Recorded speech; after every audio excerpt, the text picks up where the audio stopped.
नमस्कार, जय हिंद। आप सभी का स्वागत है आपके अपना यूट्यूब चैनल केडी ऐसा नॉलेज पॉइंट पर। दोस्तों, मैं हूं केडी यादव। चलिए, मैं आज फिर से लेकर आया आप सभी के बीच दो चार वाले रैखिक समीकरण।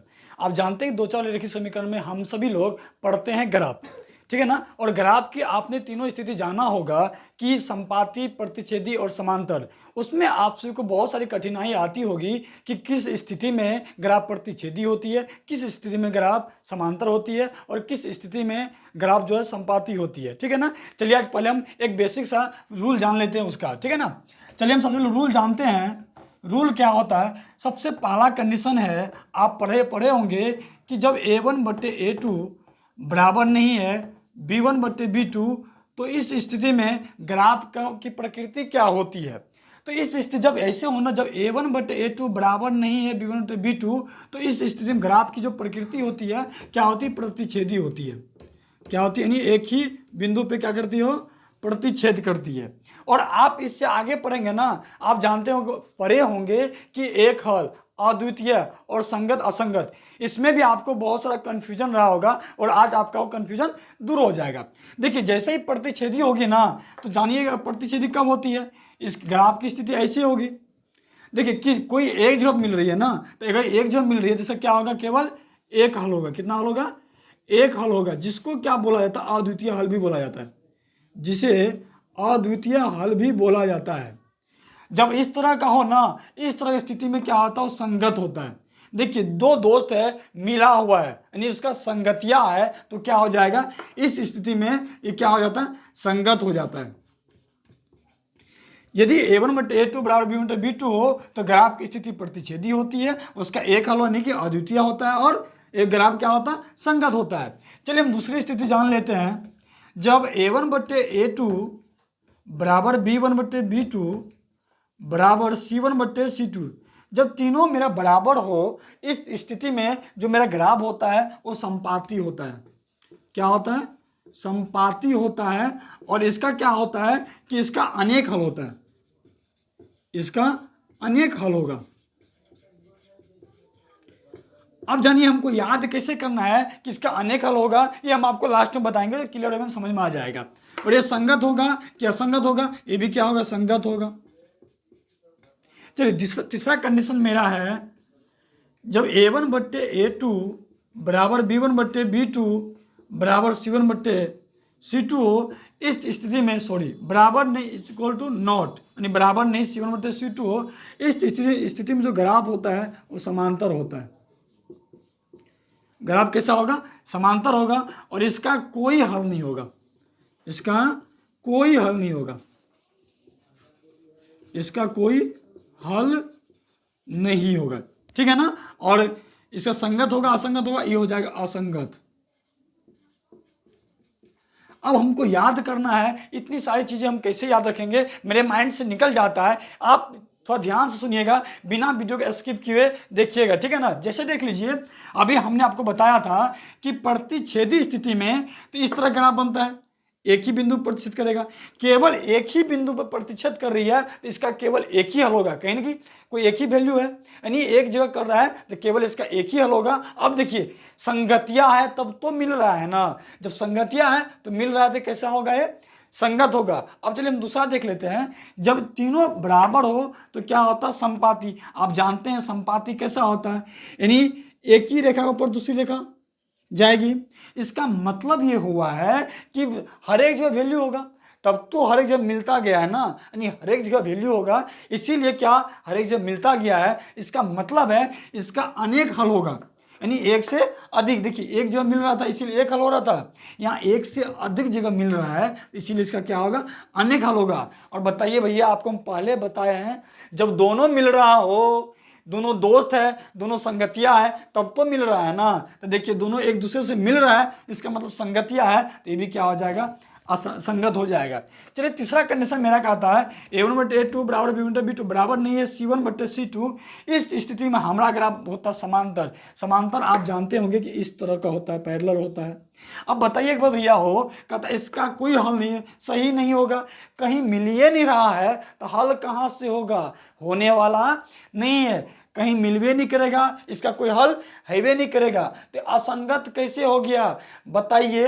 ये अपना मन मौजी है, ये भी मन मौजी है, दोनों एक दूसरे का दोस्त है ये नहीं है, संगतिया है ये नहीं है, इसीलिए क्या है, असंगत है। भैया इसको आप याद कर लीजिएगा, क्योंकि आपके ऑब्जेक्टिव में पूछने वाला है, आपके लिए बहुत ही इंपॉर्टेंट होने वाला है। चलिए इसके आगे अब हम पढ़ाते हैं चैप्टर का, तो थोड़ा इसको आप ध्यान से लिख लीजिएगा। अगर हम थोड़ा साइड हो जाते हैं, आप थोड़ा इसका स्क्रीनशॉट ले लीजिए, ठीक है। चलिए जैसा कि सवाल आपके बोर्ड में दिया हुआ है, ये आपका 3.2 का 2 नंबर का 1 नंबर सवाल है। इससे पहले अगर आपने नहीं देखा है तो मैंने 3.1 का 1 नंबर का 1-2 सवाल बता दिया है, और मैं आज 2 नंबर का एक पहला सवाल लेकर आया हूँ। कहते सवाल देखिए, यहाँ सवाल कहता है अनुपात A1/A2 B1/B2 और C1/C2 की तुलना कर ज्ञात कीजिए कि निम्न समीकरण युग में ज्ञात निरूपित रेखाएं एक बिंदु पर प्रतिच्छेद करती है या समांतर है अथवा संपाती है। भैया आपको याद होगा, इससे पहले हम बताएं, अभी भी बताए हैं कि नियम, वो नियम आपको जब तक याद नहीं होगा तब तक आप इसको बना नहीं पाएंगे। इसके लिए आपको वो नियम याद करना ही पड़ेगा, ठीक है ना।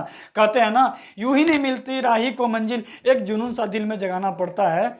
यूं ही नहीं मिलती राही को मंजिल, एक जुनून सा दिल में जगाना पड़ता है। पूछा चिड़िया से कैसे बना तेरा आशियाना, पूछा चिड़िया से कैसा बना तेरा आशियाना। चिड़िया बोली बार बार उड़ान भरना पड़ता है और तिनका उठाना पड़ता है। चलिए हम शुरू करते हैं। इसमें देखिए कि समीकरण दिया हुआ है, ये आपका हो जाएगा A1, ये आपका हो जाएगा B1, ये आपका हो जाएगा C1, ये आपका हो जाएगा A2, ये B2, ये C2। A1 होगा आपका x गुणांक होगा, B1 आपका y गुणांक होगा, C आपका C1 अचर पद हो जाएगा। उसी तरह से A2 आपका x गुणांक हो जाएगा, B2 y का गुणांक, C2 अचर पद हो जाएगा। चलिए जो अनुपात दिया हुआ उसमें बैठा के देख लेते हैं क्या होता है। A1/A2, देखिए आपका A1 कितना भैया, A1 आपका 5 है, बट्टे A2 कितना है, 7 है, ये निकाल लिए। और दूसरा कंडीशन मेरा क्या कहता है, B1/B2, B1 मेरा कितना है, -4 है, B2 मेरा कितना है, +6 है।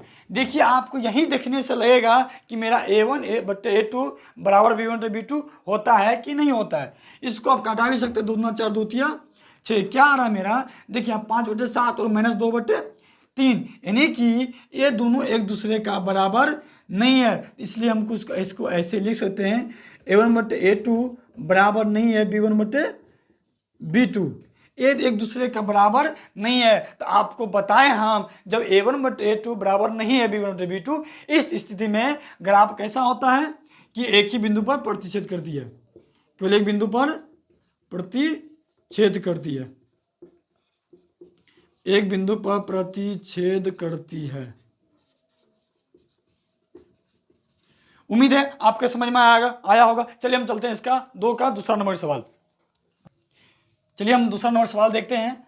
दूसरा नंबर सवाल है, दूसरा में क्या कहता है, वही सेम वही होगा, A1/A2, A1 कितना है भैया 9, A2 कितना है आपका 18, और देख लीजिए B1/B2, B1 आपका कितना है, B1 आपका 3 है और B2 आपका 6 है। चलिए तीसरा क्या कहता है, C1/C2, C1 कितना आपका 12 है, C2 आपका 24 है। कटा दीजिए इसको, 9 1 कम 9 9 दूना 18, 3 1 कम 3 3 दूना 6, 12 कम 12 12 24। देखिए भैया आपका तीनों बराबर आ रहा है, ध्यान से देखिएगा, यहाँ भी आपका 1/2 आ रहा है, 1/2 1/2। इसका मतलब है कि मेरा क्या होगा, तीनों एक दूसरे का बराबर आ रहा है। तो हम इसको इसलिए लिख सकते हैं, इसलिए A1/A2 बराबर है B1/B2 बराबर है C1/C2। आपको याद होगा, हमने आपको याद करवाया था, जब तीनों